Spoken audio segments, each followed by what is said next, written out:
think I always made the comment that once a miller, always a miller. Ravel, ambitious, but brilliant!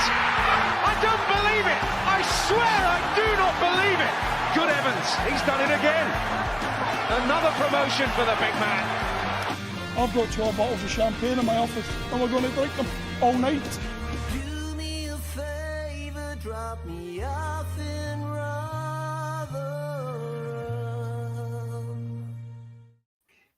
Hello, everybody. Welcome to New York Talk. This is the Rotherham United podcast, and it's the Derby day we have this year. We're going to have a trip to Oakwell tomorrow evening, which we're going to preview. Big game for the season. Never mind, even if it wasn't a South Yorkshire Derby, every game at the minute is quite a big game. Points needed, gaps needed to be shortened. That's not the word. Anyway, plugged. That's the one. Well, there we go. That's what I mix here.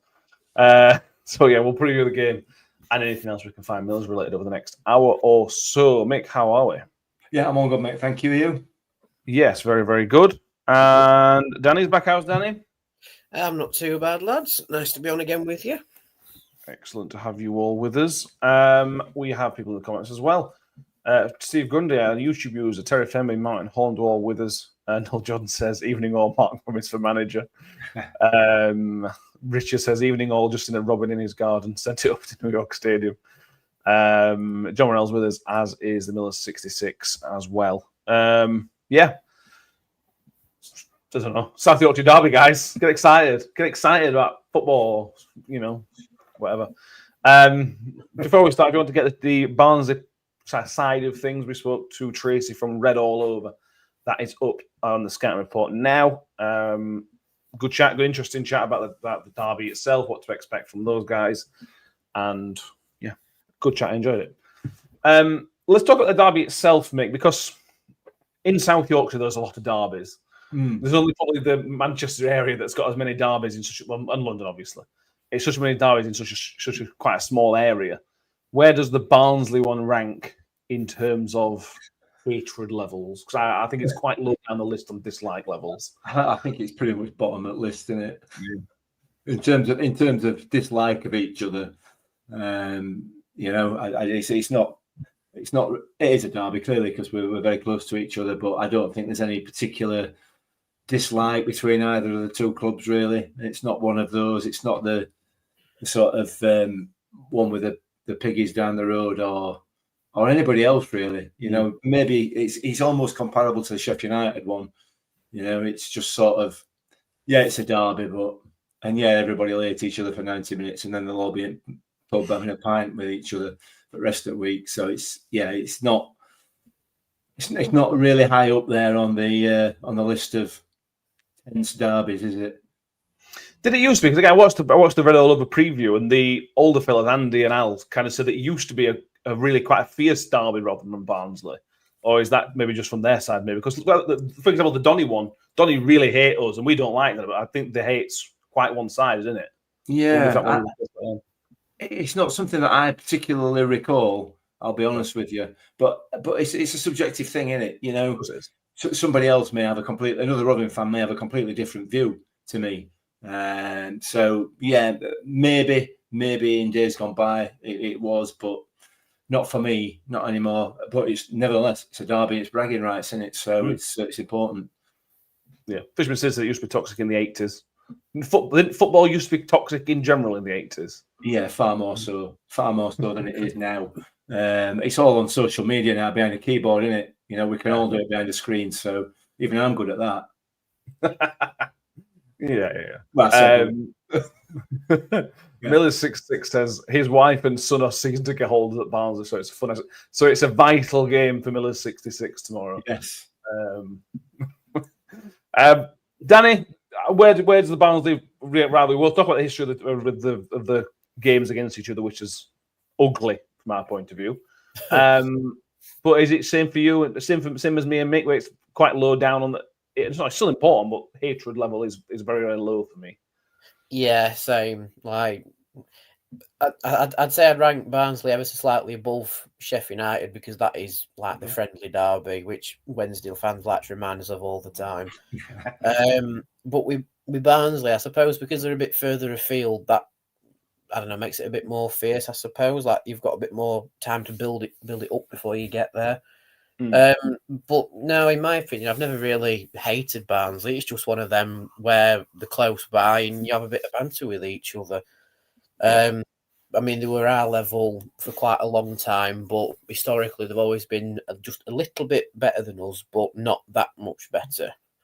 You know, I mean, they got to the Premier League very briefly, and they were very successful during I can't remember which decade it was, but it was before my time.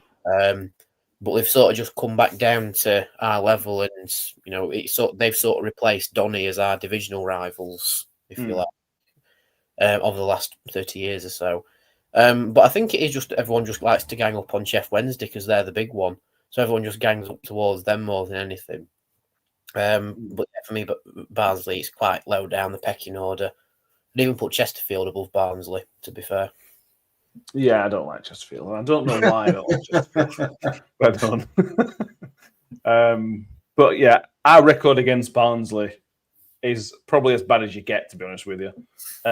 We've one win in the last 16 meetings. That goes back to 1982 was the last time we beat them. We haven't beaten them at Oakwell in the league since 1969. We did win the League Cup in 71.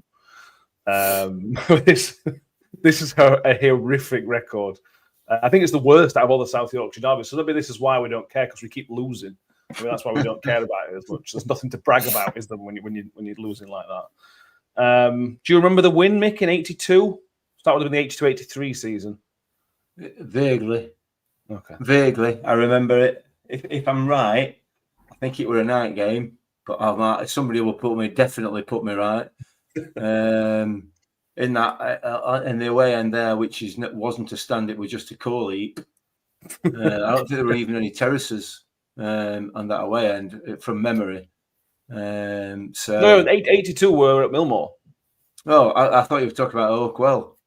No, the 69 we beat me up with Oakwell. Oh, I don't remember that, obviously. Sorry, yeah, I remember it really well.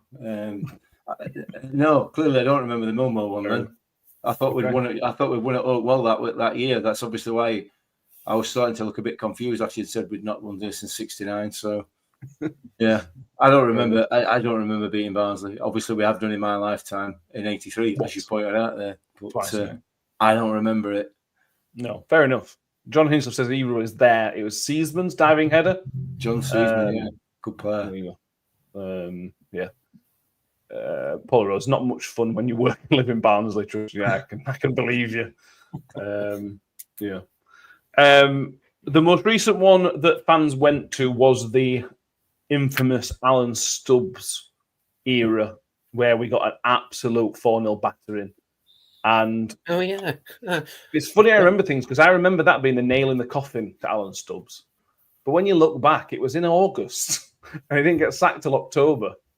But anybody that was there at that game was one of the low points. And we had a bad day at Sheffield Wednesday last year with a 2-0 defeat. But that 4-0 defeat under Alan Stubbs was one of the low points in terms of our South Yorkshire plus Chesterfield rivalries.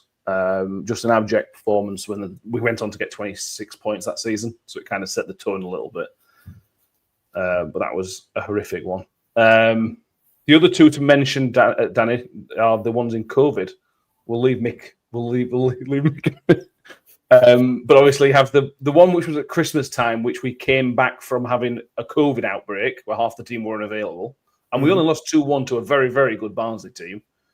And then the game towards the end of the season where Victor Johansson got clotheslined and Gavin Ward forgot how his eyes work for a minute.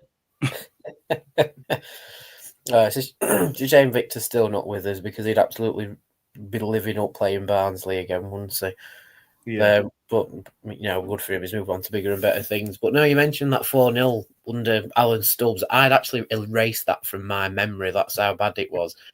But, you know, in the way that we're playing football, maybe not quite results yet, but the way we're playing football, I don't feel much better going into this game against Barnsley, to be honest. I don't think my prediction's quite going to be a 4-0, but it'll certainly be a easier game for Barnsley, shall we say, because they're up higher up in the table than us. Are they 8th? Or are they a bit higher Barnsley, than yeah, just outside playoffs at the minute, yeah. Yeah, so they're doing a fair bit better than us. And, I sometimes go over to Elsica to see our lass, and they're all Barnsley and Sheff Wednesday fans out that way. And I asked her, are you going to be showing the Rotherham game on Friday? And she went, no, they don't care about Rotherham out here. And I went, but they're playing Barnsley. And she went, oh, yeah, we will be then, but I don't think anyone will be bothered. So there you go. It sums up the rivalry from them as well. I imagine it's a game Barnsley don't expect to win, but they're hoping that they will win. I don't think it'll be quite the turning over Birmingham gave us, but I'm not confident, if I'm being honest. Not confident. No. If it's a 2-1 loss like that, like the one in the COVID season against that really good Barnsley team, then I'd be okay with it, because for me it's not it's not losing that completely matters. Like, it does matter in football, of course, but it's the manner in which you lose that makes it worse. I think that's the best way to describe it. Like, if we lose against this Barnsley team and it's a bad loss where we don't show any fight or whatsoever, that's when I can see all pitchforks and torches being out. But if we lose, say, 1-0, but it were a bloody big fight between the two teams, I'd be sort of okay with it, because it shows that we're at least improving in trying to attack teams, but we've not seen any improvement really over the course of the season, so out could happen. Yeah, we'll come back to performance-wise later on, because I've got some points to make on that. Mick, do you want to have a moan about Gavin Ward, or are you over it finally? What, 4 years later? 3 years later? Abu Dhabi 2021 and Barnsley, COVID. The two things that I am not over. I am definitely not over. I still hate it to this day. I can see it. I can play it in my mind's eye. Both incidences. And I'm still absolutely furious about both of them all these years. I need to let it go. I must have some pent-up anger or anguish or anxiousness or whatever, anxiety from when I was younger, I don't know, that won't allow me to let go of these kinds of things. I can't let that go. It was an absolutely disgraceful performance that day from the officials, as was Abu Dhabi 21, obviously. I don't want to bring F1 into this, but you started it, so... it was shocking, absolutely dire, and I think I genuinely believe that we would have won that game. We would have won that game had that not happened. We were brilliant in that game. Great. We were absolutely brilliant against Barnsley, weren't we? That game, we were so good. Absolute disgrace that. Yeah. Yes. To talk about it, Oakwell is an issue as a potential graveyard for other managers, because you remember Mick Hartford and the Trevor Kettle game. Where Trevor Kettle sent off 2 or 3 Rotherham players, sent off the manager, and then gave Barnsley a goal that wasn't over the line in the last minute to win the game, or to draw the game, I think. I think it was. Which, again, I don't think it was instantly, but eventually that cost Mick Hartford. Had we won that game, Mick Hartford would have had a springboard to work upon, and things may have gone differently. There was no springboard. And, again, him and Alan Stubbs have something in common. Although Stubbs was more at fault than Mick Hartford, to be fair on that one. Showstone on the 4-0 loss says it was the only time she's ever left the game before the final whistle, which says the 4-0 was terrible. Awful, terrible. Just bad. Just really, really bad. John's with us, though. John Morell, Birmingham fan, says Barman's reminds him of one of the worst experiences of being a Birmingham fan. 4-0 down at half-time in the first leg of a playoff. We haven't had that yesterday. That almost trumps 4-0 in a league game. In fact, it definitely does. Yeah. Harry wants to get the ref watch out of the way. Let's get this out of the way because you don't know him. It is Keith something or other. Thomas Kirk. I was completely wrong. Thomas Kirk. Young referee, no real... he's never reffed us before. He's refereed Barnsley twice, once in the cup, but they've lost both games. So nothing to write home about as far as I can tell. But he might write himself into football. If Barnsley have already lost twice whilst this fella's been officiating them, it's nailed on that he's going to let them win against us, isn't it? Yeah. Third time lucky, I'm telling you. Let's bring up the current day, because again, I spoke to Trish from the Real over last night, and with podcast was out today. Their home form is dodgy. They have won 1 in 13 home games, and that goes back to February last year. just the one win in that time. That was against Bristol Rovers. We saw how bad Bristol Rovers can be, and that's their only win this season. Having said that, they've only lost one at home this season. They've had 1 win, 4 draws, 1 defeat. It's interesting that because our away form is still rubbish. We've got the monkey off the bat. We obviously beat Cambridge, but it's still 1 win in 2 years. And tomorrow will be 1 win in literally 2 years. So you've got a team that's rubbish at home against a team that is awful away from home. So it's an interesting matchup. These kind of things, a bit of not quite symmetry, but certainly an anomaly.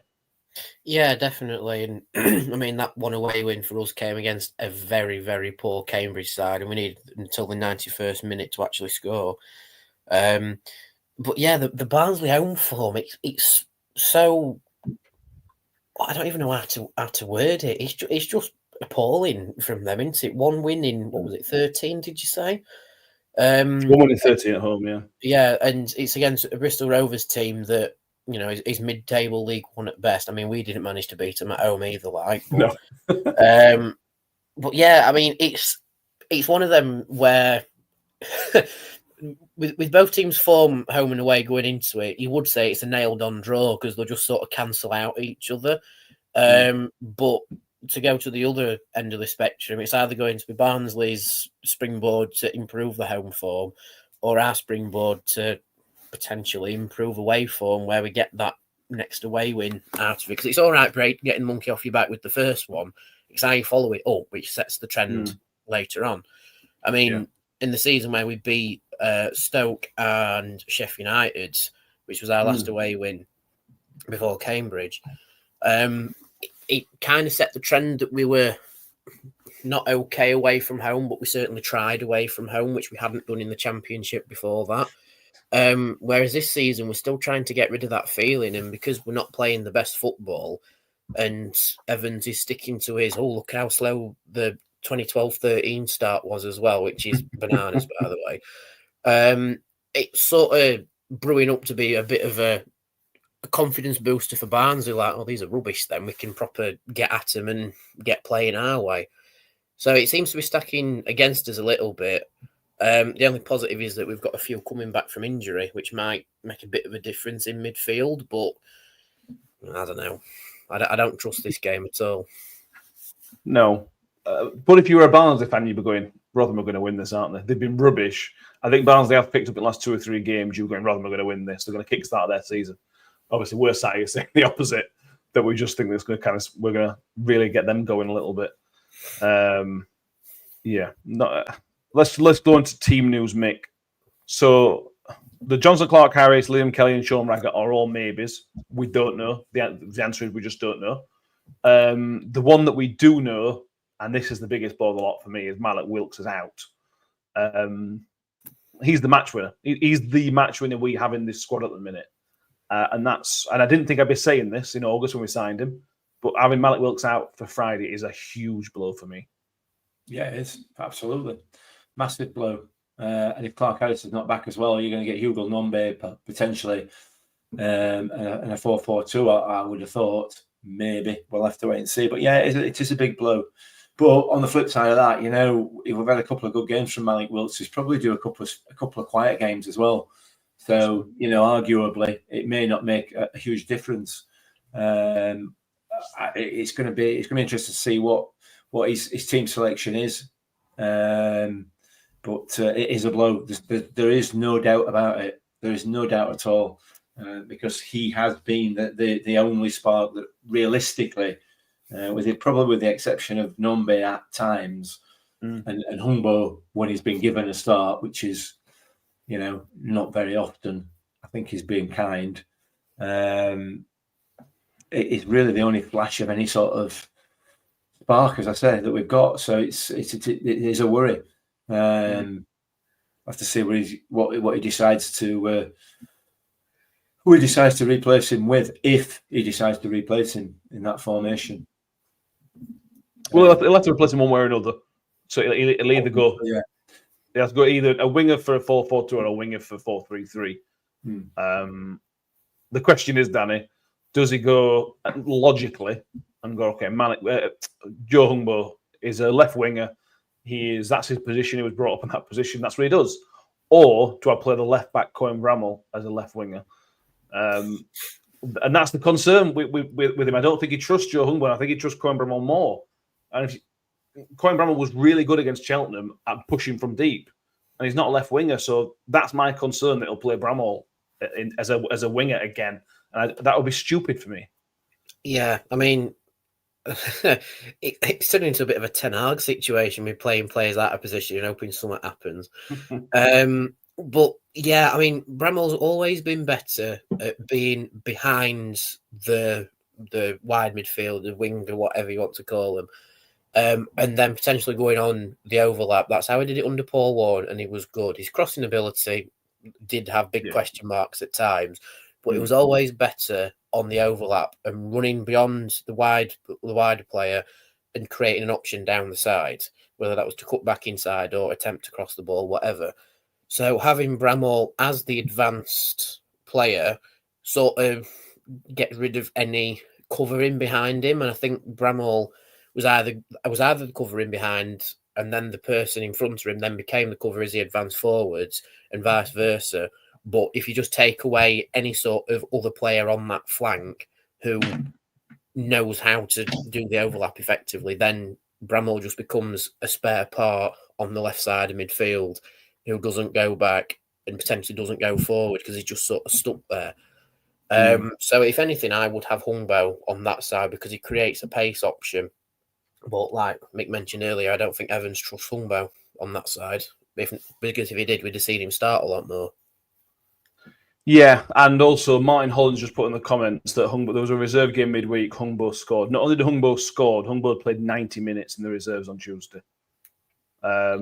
Which tells me, and again, this is only reading between the lines, if you played 90 minutes on Tuesday, you're not going to play 90 minutes on Friday in a much more high-intensity game. Yeah. Do anybody disagree with that? I'd have thought that he played him so that he could get some match fitness to play on Friday. That would make sense to me. So he probably won't play. No, you're right. I mean, we've already got a history this season within 14 games of having a player for a specific position sat on the bench while another player from a different position plays in that player on the bench's place. We've done that a few times. Cohen Bramall obviously being the obvious example of that. So you don't know. You really are sort of plucking names out of the air as to how he's going to set it up.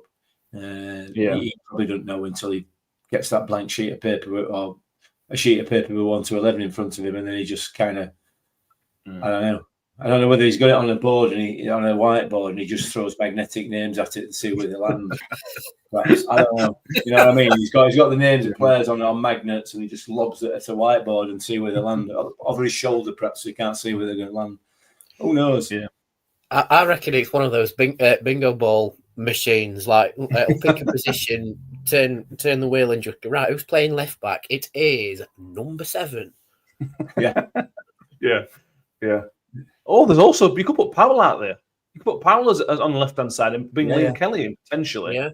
Or you could play the left winger, who we've got on the bench, who's incredibly skillful and a decent player, and just put a little 90 minutes in this earlier on this week and scored. You could play. Oh, no. What am I on about? I'm telling you, it's the Ten Hag of League One. He has options in that position, but plays somebody else. It annoys me. He'll end up selling Cohen Bramall, then we won't have a left back to play. Yeah, fair. On Malik Wilkes, Paul Rose says she's gutted because she really rated him. John Morrell says no Wilkes means potentially ball him into submission, which is play into Cohen Bramall playing left wing, wouldn't it? Because you give them more of a counter attacking side rather than front-footed thing. Terry Fenby says, who can realistically second guess Steve Evans? I don't think he can second guess himself, can he? Yeah. Phil mentions that midfield's been really poor. Phil mentions the midfield's really poor. Doesn't appear anyone to dictate play. That's why we've missed Liam Kelly. But that's what happens when you sign injury-prone players. They get injured. We had this conversation 12 months ago. Yeah, we did. We've signed players who get injury-prone. We tried defending Matt Taylor last year, and that ended quite quickly with the injuries. We're seeing the same thing now. Evans can. bump all he wants. He's brought players who are regularly injured, like Johansson, Clark Harris, and Liam Kelly. Raggett's, I think, is unlucky. But those two particular injury-prone players, and look, they've got injured. Who'd have thought? It's but almost as if he said in pre-season that he wasn't going to sign injury-prone players. Yes. Correct. What I did like, by the way, in the pre-match presser today, Rob Staten kind of called him out a little bit when he asked him why, you said in the summer that you promised that you'll be challenging at the right end of the table, and Evans has stuck by that and says at the end of the season he does believe we'll still finish at the top end of the table. He didn't guarantee promotion, obviously, but he has doubled down on challenging at the right end of the table, which was a good question from Staten, to be fair. But we'll see. Time will tell. He's put pressure on himself, hasn't he? Again, stupidly. Yep. How big would it be to make if Clark Harris and Kelly and Raggett, to be fair, but it's probably Kelly and Raggett the two closest, I think. How big would they be? They did play 45 minutes midweek, which makes sense because then that it has given them minutes, but not too many. Are they both as important as each other? Do you want one, not the other? How big are those two returning from injury? I don't have a view on Raggett. I'll be honest with you. I genuinely don't have a view on him. I'm not massively impressed. I'm not massively impressed with any of them. I mean, I thought Jules has been all right, but he's going to take a little bit of getting back in. He's hardly played any games. Cam Humphries is completely off his game. So yeah, if Raggett is fit, I suppose he could quite easily come back in, possibly for Cam, given his woeful performances recently. He's clearly lacking either in confidence and or form. So it might suit him to have a little bit of time out of the firing line. I'm not, like I said, Raggett. If we play anybody with any pace, forget it. It's a waste of time because he'll just get turned. He'll drag him back by his shirt. He'll get booked, and then leaving himself open to getting sent off. That's how it feels. I'm not saying that's going to be the case, but that's how it feels to me. Is that kind of player. So yeah, that way I'm not bothered. Clark Harris, you said it in the last podcast. It's difficult to put your finger on why he's important to the team, but it would appear that he is. And if we're going to continue, I don't know why I said the word if. I don't know. I shouldn't use the word if. As we are going to continue hoofing the ball as hard as we can upfield, we do need somebody up there who's going to have at least some chance of holding it up for a while, and obviously Clark Harris seems to be that player. So I think he's more important than Raggett, because I think we have got other players capable of playing in that position, in the position at the back, whereas up front we haven't, unfortunately. So it'd be nice to see Clark Harris back. I don't know whether he is going to be fit. I mean, given the fact that he was fully 100% fit allegedly at the beginning of the season and didn't play a full game for the first however many games. I can't see him coming back and playing a full 90 at all. No, I'd be surprised. I think if anything, it'd be 20 minutes at end kind of thing if he's fit for that. Yeah, which is fine. If you're going to bring somebody off bench for the last 20 minutes of the game, if you're chasing, Johnson Clark Harris is a great sub to bring off bench. Caleb Wilson asking, is Johnson back? Hopefully is the answer. Shelley saying Rafa is shocking. He can go back as well. Let's touch on Paul Rayner. At least we don't have to have Paul Rayner gobbing off on the touchline. Yeah, he's got a 2-game ban. In the game that Steve Evans was banned, Paul Rayner got a ban. So that means Evans is probably likely to get a ban in his next 2 games just to keep up this kind of record and rhythm of coaching staff being banned. Do we have an opinion? Is it worth having an opinion? My opinion is to keep his mouth shut in the tunnel after the final whistle. It weren't even up after. It was half time, I think. What's he gobbing off for at half time? Then get your teams into the dressing room and get talking to them. There's no point in having to do it referee, because presumably we now see what referees are like, and they'll go and write the report and they'll get a fine and a match ban. But I think it's made it worse that he challenged it, and then obviously the linesmen have backed up the referee and gone, no, he has said that. And now he's gone to 2 games and what did he get fined? £900. £900, which is a weird one, yeah. Yeah. It's like, make it $1,000, I say. Get the full 4 digits. But no, in my opinion, he just needs to keep his mouth shut. If we're having this many issues on the pitch where we're just not playing good football and not winning games that realistically should be at least challenging in, then he needs to keep his mouth shut. This goes for Steve Evans as well. They need to keep the mouth shut towards the officials and focus on our 11 and how we're playing football. Because as much as we like to chirp on about referees and making mistakes and being poor and etc., end of the day, it's not purely their fault we're losing football matches. It is down to the way the players are being coached and how they're performing on the pitch. But Evans and Rayner only seem to direct it at the officials at half-time and full-time. And look what happens, they get banned. So if Steve Evans gets banned whilst Rayner's banned, what we're going to do? Are we legit just going to give it Joe Scars? You know, I've joked about getting Scars until the end of the season. But wait, we might have to, because they'll just be sat at home twiddling the thumbs, not being able to go into football stadiums the way it's carrying on. Yeah, it's fun, isn't it? I think if we had more touchline bans this season than we had in the previous 4, I swear we have. Because I know Matt Taylor got one, didn't he? Last year, but yeah, that was an accumulation, though. That was for several yellow cards, which is what Evans' second one was for accumulation. Right. But this makes it our 3rd touchline ban for management this season. Yes, it does. Jeez. Is that more than we've had wins? No, I think we've had 4 wins, haven't we? Oh, haven't we? right. Yeah, 4 wins, yeah. There you go, Mick. Yeah, something negative, Mick. We've had 4. Oh, sorry. Apologies. My apologies. I slipped the mask flip there for a moment. Yeah, it's not great. John Morrell, anyone would think the management team doesn't like being on the touchline during the match days. I don't think the players do, to be honest with you, but that's just a guess.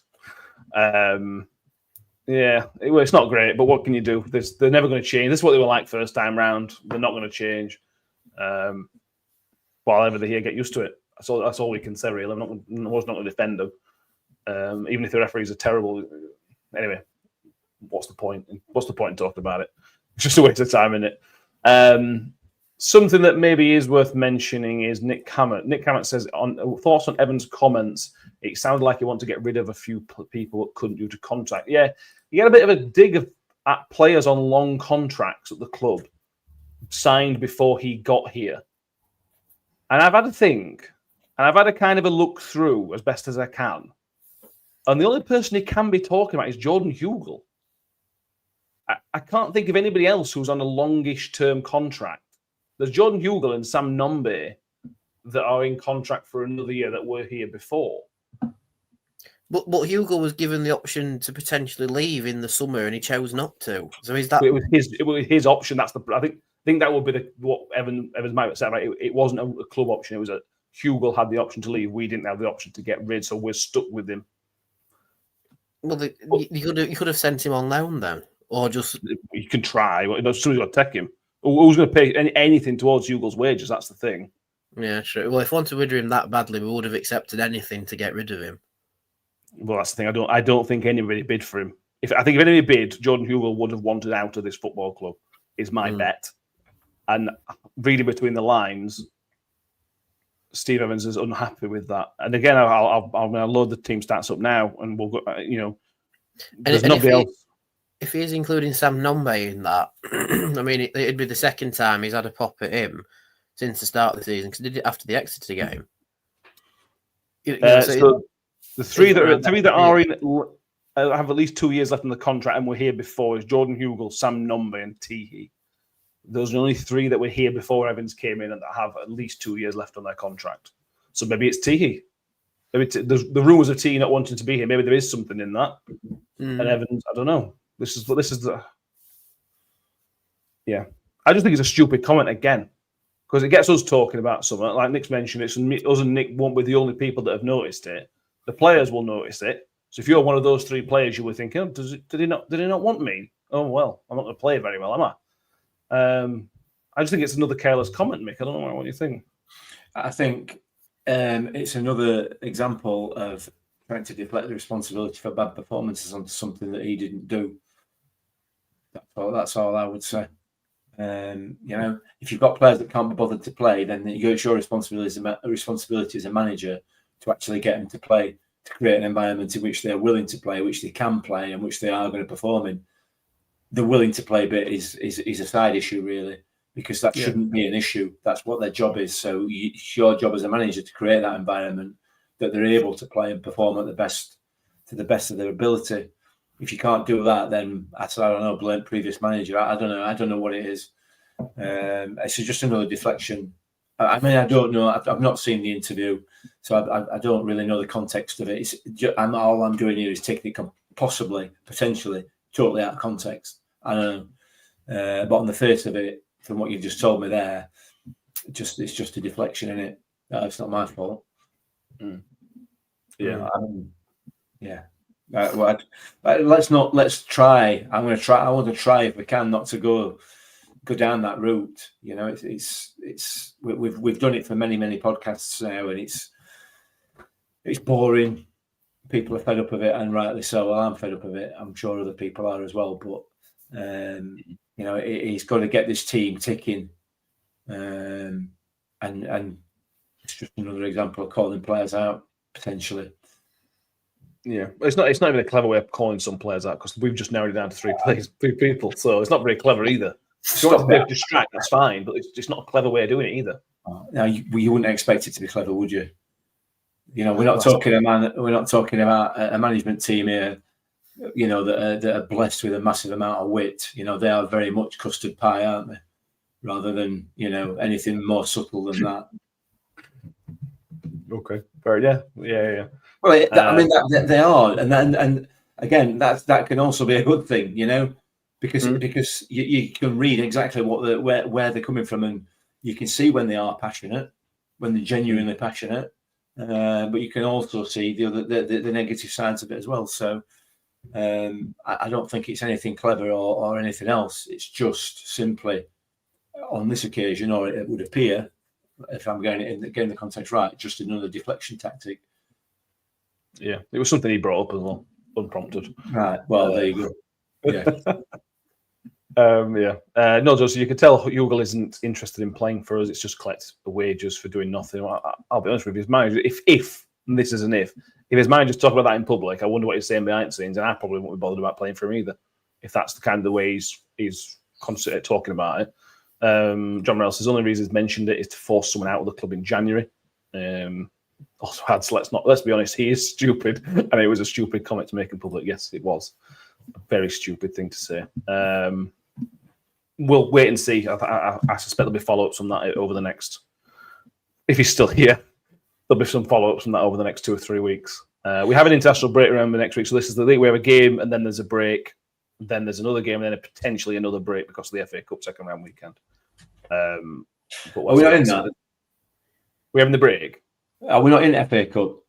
We decided not to bother, apparently. Right, fair enough. Yeah, apparently the players didn't try. It's players' fault. Okay, fine. Yeah, no worries. No worries. The good thing about Reina being banned is I don't think he can do the post match. I think so. It'll have to be Evans doing that. I think. Don't quote me on that one. No, if we lose badly against Barnsley, we'll find some reason to cop out of it. Kit man out to do it. The interesting thing about Barnsley is, and another thing about this is that about the away game is the tunnel is in the away stand, so there's no getting away from it. If whatever happens, Evans has got to come towards those away fans. There's no hiding. If we get beaten badly, there's no hiding away from them like he has done in the past. He will be coming towards, and again, that's something Alan Stubbs found out. When you go towards those away fans after a beating, it's not very pleasant. So hopefully, for Evans' sake and all our sakes as well, because we want to win, it's not a terrible defeat. Let's talk about the game a little bit, making the wider context. We talked about it just individually in a South Yorkshire Derby. In a wider context of Steve Evans and Rotherham United's season, how big a game is this? Well, it's always the biggest game of the season because it's the next game, so it's the biggest so far. But how big could this be a massive game in the context of the season? Win or lose. Sorry. I think you're right in the sense that it is a big game because it's the next game, and it's the next game in a series where we've not performed well consistently for a full 90 minutes at all. So it's important in that sense, you know, that we finally at hopefully on Friday night managed to put a performance in. that we know that the players are capable of doing. You know, they are capable of putting that performance in. It's just whether or not they're able to do it for even 80 minutes. I'd settle for, you know, as opposed to the 5 or 10 that we've been getting consistently over the season. So it is a big game. I don't think it's make or break, as Noel Jordan's put in the comments there. I don't think it's make or break for Evans at the moment, for the reasons we outlined. Or I said I thought in the last podcast, I don't think Tony Stewart will get rid of him. So, but it is important from a fan's point of view, and to get any sort of backing for the management team, to get any sort of backing from the fans. Derby games are important. They are important in that sense, because, you know, it's not only is it a 3-point game and we're in the middle of it, you know, we're not a million miles away from behind them. So it gets us away from that relegation zone if we can get a win, and it gets you bragging rights and everything else. So yeah, it's an important game, but only because it's the next one, and it's another opportunity to try and indicate exactly what style of football we're looking to play, and just get us a performance. But I'm not going to hold my breath, I don't think. I'm not either. Just on performances and whatnot, Danny, I listened to Cameron Dawson on a podcast earlier. I can't remember what the podcast called. It's a goalkeeper podcast. I'll find the name in a minute. Oh, I think I know the one that you mean. They were really good, actually. Just on Cam, the last 20 minutes is Rotherham United, really. But it's a really good chat with him between the two of them. Really interesting. What Cam Dawson, there's a few bits from it, but one that Cam Dawson did say that Steve Evans, and we kind of knew this, that his message is win at all costs. He'll take a horrible, undeserved 1-0 win over a 1-0 loss where you've played really, really well. And as fans looking at it now, we'd obviously take a 1. If you said to me, you can have 1-0 win tomorrow and you're horrible, that's fine. But we're at the stage now where we need to kind of see performances as well. Against Cheltenham, if we'd have played really well but lost 2-1 or 1-0, we'd have come out of there with a completely different concept and an idea of the game. We are at a stage where performances are really, really important. We need to see something kind of going forward now, obviously with the results as well, ideally, but we need to start performing. Performances are really, really important going forward now for me. Really important. Yeah, I agree completely. I mean, to use Evans' own comparison with this one, he said, you know, like, effectively, give me time. We had a slow start in 2012-13 as well. And yet we've scored, I think it's nearly 10 goals less in the same amount of games than we did back then. So it wasn't for a lack of trying back then that we had a slow start. Whereas this season, I think the only game I've seen which had any sort of, you know, win at all cost mentality to it was the Cambridge game, because that was a proper snatch at the end, and that was winning at all costs right at the end. In the other games, I've not seen it. I've not seen that drive to, you know, get something out of a game. I mean, take the Cheltenham game. When Rayner said the players simply, you know, weren't good enough. That for me isn't trying to win at all costs. That for me is just not being in tune with what the coaching team's trying to instill to you. And yeah, it is players who are having off days and playing badly, but I think it's because they need someone to give them a confidence boost in training. And, you know, I don't watch training. I've not seen any of the training videos or anything, but Rayner and Evans strike me as a pairing that if you do it wrong, they'll just shout at you and not try and give you any sort of confidence to it. And they're the sort of people you don't really want to work for. And I don't know. I think Cam Dawson may have highlighted something there that we'd not really considered, and that was Evans' mentality towards game. If it is win at all costs, we don't want to win football matches from what I've seen. Yeah. There's more hope that we're winning rather than... Yeah, exactly. Modern day football is kind of right. We've got this process. I don't like the phrase, but I can't think of a better one. You've got this process in place. We play X, Y, and Z, and if you 11 players do X, Y, and Z, we will win more games than we will lose.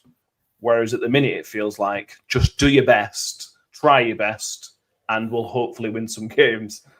And that second is kind of where I feel like we are at the minute. I think win at all costs is the mentality of, you know, a team that wants to do well in a league. And I think with Birmingham, they want to win at all costs, but they approach it differently. They approach it with trying to exploit holes in the opposition, playing their way of doing football, and effectively overloading teams, which is what they did to us. They completely overwhelmed us at times. But if we've got no set way of playing or set way to approach a game other than try your best, and if we win, we win, then that's the wrong way to approach the win at all cost mentality. It's effectively hit and hope, isn't it? And a team that wants to finish above 10th doesn't hit and hope in their approach to football matches. That's the mentality of a team that's trying to avoid relegation in a league, not going for promotion. Yeah. Chris says, is it just code for the manager makes us play rubbish football from Cam Dawson? Might have been. He also said, obviously, we were surprised Cam Dawson didn't start first game of the season. Cam Dawson didn't know until 1:30 or an hour and a half before the game that he wasn't starting. Neither did Dylan Phillips didn't know either that he was starting. He names Stephen has named his teams at 1:30 before a 3 o'clock kickoff. So again, I don't think that was ideal either. That came across quite badly from Steve Evans for me, bearing in mind you'd signed Cam Dawson, we all assumed as number one. But anyway, that's just my opinion. Who cares about my opinion? I mean, you say you'd assumed as number one. It literally says it on his shirt. Yeah, that's true. I mean, I can understand why you were confused. Oh, no, wait. I mean, come on. Anyway. Yeah, he also said that Phillips had options to leave in the summer, according to Cam Dawson. But he said he didn't know whether that was a Phillips choice or a Rotherham choice to not let him go, but there were options for Phillips to leave in the summer. It's funny how they let players do these interviews, because that's 2 or 3 things that we've picked up on. They only talked about Rotherham for 10, 15, 20 minutes. And that's 2 or 3 things we've picked up on that I don't think are great. They don't look great at all. But players are free to do what they want, aren't they? The club can't stop them doing these external interviews. But maybe, anyway, let's not be negative, Mick. But do you have anything to add on that? And all that, Mick? Say again. Do you have anything to add on all that stuff we just mentioned? No, I mean it's you can only take what you want from these sorts of comments, but in the position that we as Rotherham United, or many of us as Rotherham United supporters are, you tend to jump on anything that you see you feel might be negative against the club, if that makes sense. So you're kind of constantly on the lookout for, well, is that an issue, or is this an issue, or whatever. So I suppose you take it with a pinch of salt for the moment, and we need to concentrate on the bigger picture, and the bigger picture is getting some points on that board. But as important is improving these performances and giving us something to as supporters to hang our hats on. Yeah. Paul Rhodes, not sure about the Vaseline on his gloves comment. That could explain a few things. That would explain the goal last week, to be fair. The first goal against Cheltenham. But yeah. I want to just tick this off because a few people have mentioned the Mark Robins being available. Now, I'm sure most of you are joking. But Mark Robins is not going to come back to this football club anytime soon. Even if Steve Evans got sacked tomorrow, Mark Robins is not coming back, sadly. There's more chance of me getting the Rotherham job than Mark Robins getting the Rotherham job, I think. And that is sad, but it is expected because he's done an amazing job at Coventry. You could even argue he's been very harshly sacked. But the job he's done, he deserves a really, really, really good job next time. And this job is not a really, really good job next time at all. So, yeah. We can dream, is what we can say, isn't it? We can dream that Mark Robins could come back, but he won't. Alex Mystery says, still waiting for that podcast where we don't complain about old. Yeah. I think we did one. We did one after Wembley last week. Not last year, before or whenever it was. I think that was it. I think. Yeah, the Georgie one. Yeah, we did. Well, and the Gillingham one as well. Yeah, we did. Yeah, although that season. We were quite badly sunburnt, so we were complaining on that because we were sunburnt after the Gillingham game. Yeah, so but it was worth it. But that's not the point, anyway. Yeah, I must hope we've got a travel section this week. Should we not go down that road again? Or do you want to talk sure. about parking in Barnsley? Let's not do that, Harry. You've ruined it. We'll try and find something for next away game about parking and public transport links and stuff like that. For next away game, I can't remember where that is, but It's Crawley. Can you get? Can't Crawley, you I mean, I think there's a tube goes to Crawley, isn't there? Is there? Or maybe I don't know. Maybe there is. Maybe there isn't. I don't know. We'll have a look at that. We'll check that out. There is actually at Crawley railway station. There's a decent car park. I'm not sure about how far away it is from ground, but we'll come to that, Harry. I remember I've been to Crawley before, so. Next car park corner section, I'm here for it. Yeah. And what's more, outside that car park, I remember it as a really, really decent burger van. So happy days, park up, burger, walks at ground, Crawley. There you go. They're going to Crawley in 2 weeks. There you go. What more do you want? Yeah, we've ticked off Robbins. Not Rotherham United related, but do we want to have a quick Victor Johansson loving again? We haven't done one of these for quite a while. But we've seen them save that, particularly that kind of one that he's gone across himself. Just makes me happy that he's doing amazing, but it also makes me quite sad as well. It makes me very sad. It makes me very sad. It makes me very sad that we let him go so cheaply. That we put him in a position where he had to go. All those things, but I am so happy that he's doing well and he's destined for Premier League. He's destined for Premier League football. I can't see that being with Stoke. I'll be very surprised, but it'd be lovely if we'd managed to put some sort of sell-on clause in there, but I can't see us getting anything out of that at all because his next move will be a big one. And unfortunately for us, Stoke will benefit for that, but we benefited from it for plenty of time, for plenty of years when he was with us. So we just look back and wish him well and hope he continues to progress, which he will. There's no hope about it. He will continue. So, yeah, top lad. I thought he'd get an easier game being at Stoke, But then that last night, he might as well be wearing a Rotherham shirt, hadn't he? With some saves he had to pull. Yeah. They're not particularly pulling up any trees, are they? But I think the manager that they've got there, giving him a bit of time, I think he'll do a good job. So let's wait and see. Yeah, he's more of a coach than a manager. They're only 4 points off playoffs, so it's early days. It's still very tight. You see Tobias on Radio Stoke as well, or whatever their local radio is in the day as well. I've not seen that, no. I think I put the comments from him. They were linked to list. I haven't listened to it yet, but yeah. Good old Tobias getting involved. Love it.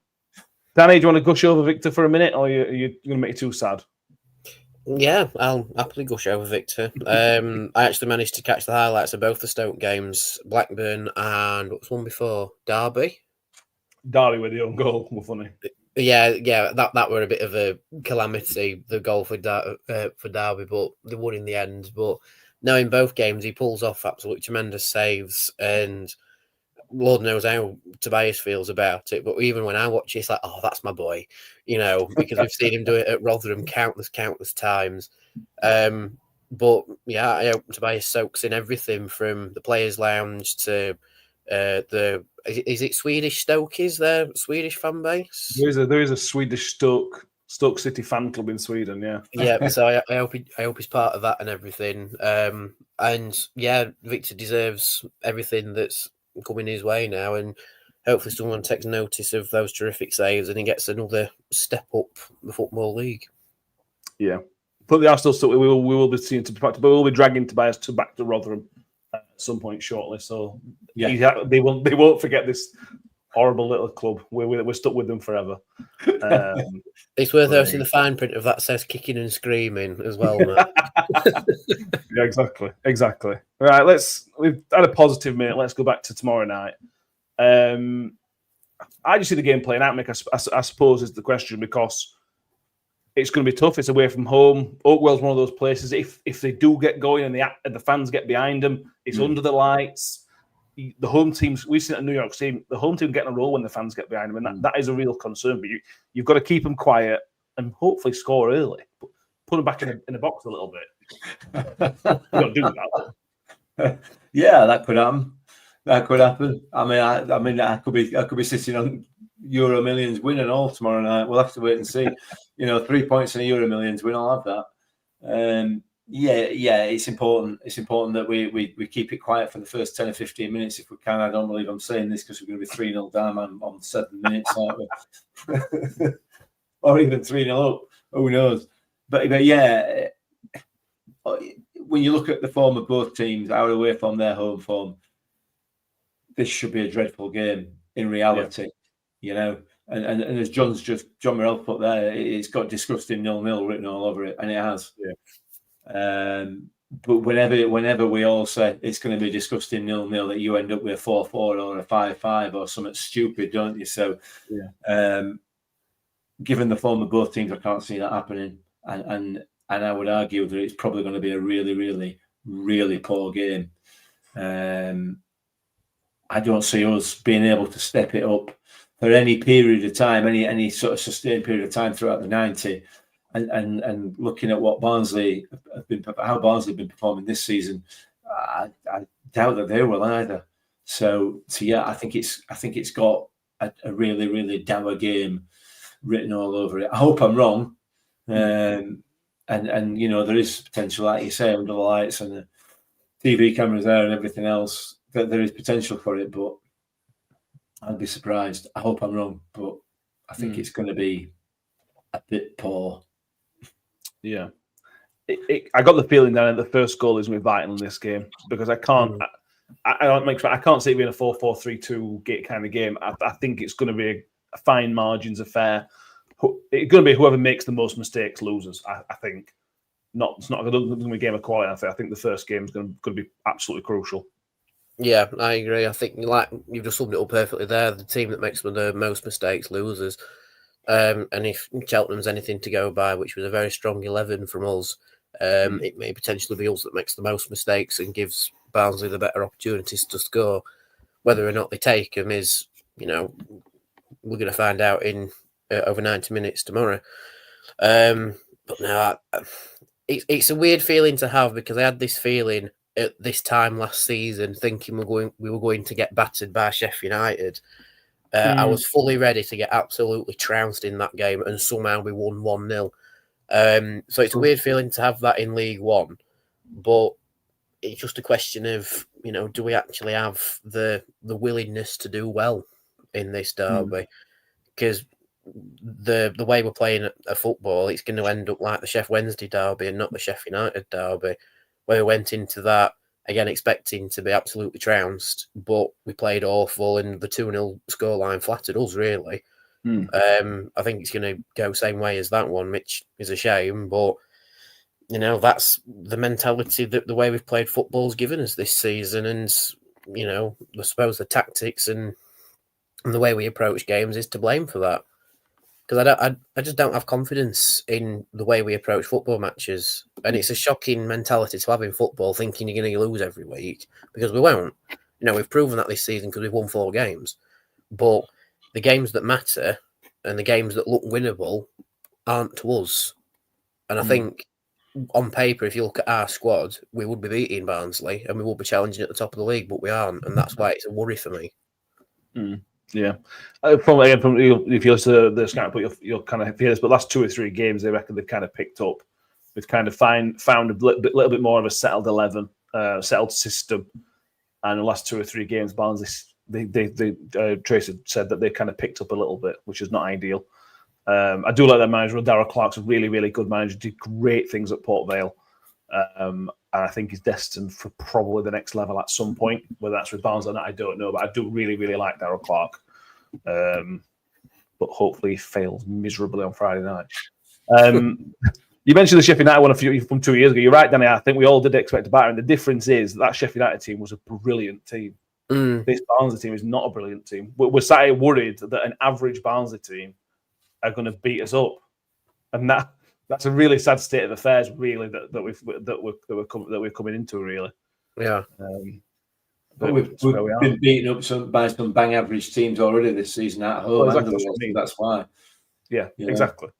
Yeah, but that's what means. That's the difference in that Sheffield United game and this one. That we weren't that bad then. We are now. We consider ourselves rubbish. let's be fair, the only team that we've played so far this season that haven't been bang average is Birmingham. And we've struggled against all of them. Well, yeah, we have. Yes. Yeah, we have. Happy days. Prediction League update, 40 predictions. This was obviously prior to the last. I think we put about the last one. Mick's top 5 points ahead of Tom. Joy's ahead of Danny. Danny, you start picking points back up again because you've dropped down a place. Kev and Ben tailing off at the bottom. Mick is the Birmingham of our score prediction league. Without the money, without the financial backing. Let's play with Euros tomorrow, and that'll be good. Harry asked about a 7:15 kickoff tomorrow. I have absolutely no idea. The 7:15 is one of the weirdest kickoffs for a league game I can remember, possibly ever. I've never seen a 7:15 kickoff. We've seen 7 o'clock kickoffs for the Bristol Street Motors because it's early to get kids in. It's 8 o'clock, 7:45, even 8:15. I think we've had in the past as well. 7:15 is just a bizarre kickoff time. Do we think someone pressed the wrong button on a keyboard and they've just gone, "Oh, we'll just go with it"? Yeah, I don't know. It's just weird. And it doesn't really help. And I'm planning to get there. It makes things slightly more difficult for getting home from work and going. It just makes things a bit more difficult, really. And I don't know why they've done that. It is on Sky. It's on Sky Channel 412 or Sky Sports Plus as well. Is it the title game on Sky Sports Plus? I think it is. I'll double check when we finish, but I think it is, yeah. Or the only game. No, there is another game on tomorrow. What? Is there? Yeah. Not in League One. Oh. I don't think. So I'll check. You were the only game versus Dog and Duck. It's Watford against Oxford in the Country Road. Championship. The battle of the two teams in yellow in the Championship. So that's obviously what the main game is on Sky Sports, whatever. Predictions. Anyway, right. We have Kev has gone 3-0 to Rotherham. He was going to go 4-0, but he didn't want to change his mind. So Kev has gone with 3-0. He's promised he's going to put a bet on the bookies for 4-0 Rotherham. We hope Kev wins that. Lord knows what the odds are for that. Goodness me. There'll be good odds then. Tom has gone 2-0 to Barnsley. Ben has gone higher and gone 3-0 to Barnsley. Joy has gone 2-1 to Rotherham United. While you two pick, we have comments. John says he fancies 1-1. He says Barnsley are not as good as people think, and he thinks the game will suit Steve Evans. Scott Kent says 3-0 to Barnsley. We won't have a shot on target. The confidence is gone. Top currently says hope not, but he has a gut feeling Barnsley 3-0. Bishop says 2-1 to Barnsley. The Millers says 2-1 to Millers. God help him. Noel Jordan says 4-0 to Barnsley. Phil says 2-0. Harry says 4-0 to Barnsley, 1-0 to us. Terry Fenby says 2-0 to us. John Hansfart 3-0 to Barnsley, as does Richard. I'll be honest, and I don't like this. I can see a beating tomorrow night for us. I've just got this dread that we're going to take a really tough night. Now, it might only be 2-0 or 3-0, something like that. I just feel it being a really convincing win for them. I'm genuinely worried this could be a really, really unpleasant night. Anyway, Mick, do you agree? Disagree? Where are you? It could be anywhere, couldn't it? You know, it genuinely could be anywhere, given the form of both sides. I think I'm gonna stick with the form of both teams. I think, and I can't see either team keeping a clean sheet because I think both teams have got mistakes in them defensively. I'm going to go 1-1 like John did. I think probably I'm going to stick with 1-1. Okay, that's good. It means you can blame John if you lose as well. I wouldn't do that. Darren Coa says 2-0 to the Millers. Michael Miller says 1-2. Nick Kimmick says, I think this will look and feel the same as a Sheffield Wednesday thinks 2-0. My cherry for me says, Matt, get a dark room for an hour. I might need one after a game, to be fair. Danny, talk to me. What do you reckon? Well, I thought about going 1-0 to Rotherham and thinking history will repeat itself 2 years on, where we all think we're going to get battered and we'll nick a 1-0 win. But in all honesty, I cannot see it happening. I can see Barnsley getting their second home win in 14 games. So I'm going to go the opposite of Joy and say 2-1 to Barnsley. Fair enough. Splits. Nobody's gone for the only mix gone for the draw. So Mick's going for the points, aren't you? Mate, I don't know. We'll see. It could be interesting, couldn't it? Finishes 1-1. I might be 8 points clear by the end of tomorrow. Yeah. At this stage of the season, it's almost insurmountable. Armington's 3-3. Mistakes galore. Could absolutely see that. This is one of the most difficult games to predict so far this season, to be honest with you, for me. It's a derby, though, isn't it? So it's meant to be difficult to predict, I suppose. Yeah. But yeah, there's not much. Can we end on anything positive? Not got what else positive that's Rotherham United really written down. Is there anything? I suppose one positive you could take from it being a loss is that if Rotherham lose live on Sky whilst I'm at work, I'm going to get absolute pelters from all the Donny and Leeds fans in our pub, and it'll be hilarious. That'll be funny. We can't see that though. I could film it for you. Yeah, fair enough. We could do that. That works. Paul Rose, if we lose, she might book Monday off work. Yeah. Yeah. No, I don't know what we've got. I honestly don't know. I don't know. You remember we used to be really positive about these things, and it used to be quite a nice show, and everything was, even when we were losing, it was still quite a positive place to be, and we're just so negative in it. It's not funny. No. Mick, do you remember Ronnie and the policeman's hat at Oakwell? I don't. There's somewhere in the back of my mind that I don't remember it now. I don't. You take a copper's hat off and put it on. I don't know. I can't remember. Okay. I just don't know. John Morell says, I seem to remember that your League One shows being more upbeat than this in the past seasons. They were very upbeat in the past. It was actually entertaining to watch. Yeah. Yeah. I think what we're trying to do here is show our versatility. Okay. As a podcast, we're trying to show our versatility, that we not only can we be positive and back the club, we can also be critical of the club when necessary. And so it shows our versatility and our independence. There you go. That's a positive. Yeah. I think we might have to start renaming ourselves soon, because it will go from the unofficial Rotherham United podcast to the not linked to club views Rotherham United podcast. Yeah. What you should do, mate, university, you should send that to the FCA Football Content Awards and just make sure they know about that before the awards in a couple of weeks. Yeah, I think. I didn't think you'd spanner that one in again before they happen. But there you go. Are they on a Thursday night as well, by the way? Yeah, it's a Thursday night. So 2 weeks today, we will be at the awards ceremony. So not live. We're going to do a Friday show. Oh, right, yeah. Yeah, well, why not? Let's do it Friday, Right. Yeah. Make sure you get. We're going to do in the international break, as we did last season. We're going to do a mailbag episode. So if you want to send some questions across to us, I'll put up and post that on social media as well, so you can reply to it and let us know some in there. We've already got a few questions in, but if you want any questions answering, there might be more questions after tomorrow's game, to be honest with you.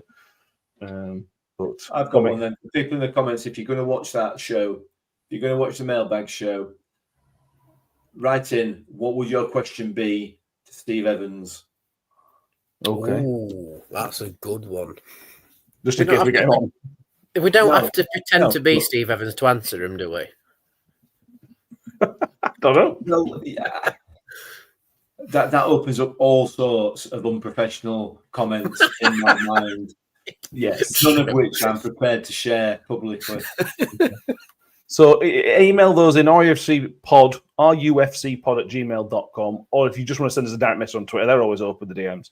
And we'll go through. We've got an hour to kill on a week on Sunday, so we'll go through those. John Morell, car park questions for Mick. Car park questions for Mick. Yeah, car park or motorway questions, or public transport questions if you like, particularly trains. I don't know why. I don't know. I don't know. The words are coming out of my mouth. I don't even know what's going to come next, to be honest. You're a secret train enthusiast. No, not at all. You don't think so? It's getting silly, but it's ending on a positive. That's what I like.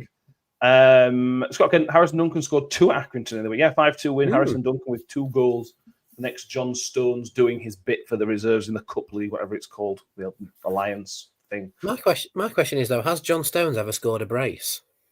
At Accrington's training ground? Exactly. Probably not. He's already world class for John Stones, isn't he? Mind you, that's like saying Michael Smith's better than Lionel Messi because he's won Papa John's trophy. Because we aren't saying that, to be fair. Yeah. Until he went to Wednesday, then anyway. Anyway, anything else we need to mention? No. I mean, John's comment there that you can't park a train on a car park. Well, depends who's driving it. You can if you try hard enough. You shouldn't. Driving it. Yeah, you definitely shouldn't do that, but you could. Get keys, I'll get a go. Right, let's edit there. Thank you, everybody that's been with us tonight. Make sure you have subscribed. There won't be an instant reaction on Friday because of many reasons, but there won't be one.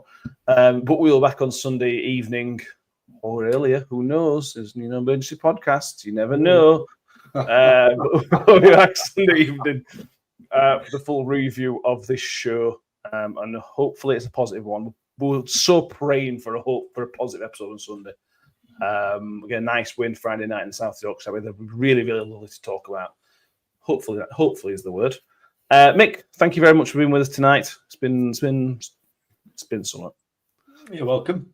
You found out some new bits about my interests in life. Car parks, love them. Near Crawley, yeah. And thank you very much, Danny. It's been fun again. Yeah, it's always fun, lads. Make sure you subscribe on iTunes, Spotify, YouTube, wherever you're with us. Make sure you like the show. If you're watching in the comments, make sure you give the show a like as well. We'll see you all next time. And as always, up the Millers. Up the Millers. Up the Millers. I think I always made the comment that once a Miller, always a Miller. Ravel, ambitious, but brilliant! I don't believe it! I swear I do not believe it! Good Evans, he's done it again. Another promotion for the big man. I've got 12 bottles of champagne in my office and we're going to drink them all night. Do me a favor, drop me off.